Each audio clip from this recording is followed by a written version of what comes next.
Superfast news, आवाज जनसामान्यांचा। दहेगावच्या कावड यात्रेचे देवधरी ग्रामस्थांकडून स्वागत।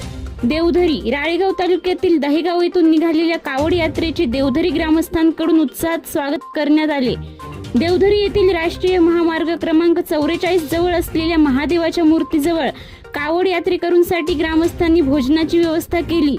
यावेळी कावड यात्रेत सहभागी भाविकांनी महादेवाचे दर्शन घेतले। ग्रामस्थांनी केलेल्या भोजन व्यवस्थेचा यात्रेकरूंनी लाभ घेतला। परिसरात भक्तिमय वातावरण निर्माण झाले होते। ग्रामस्थांच्या या उपक्रमाचे भाविकांकडून कौतुक करण्यात आले।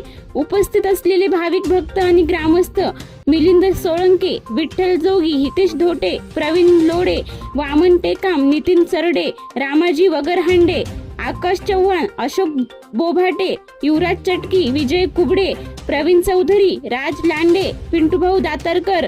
महाराष्ट्र सुपरफास्ट न्यूज साठी बंडू भारसकरे, राळेगाव।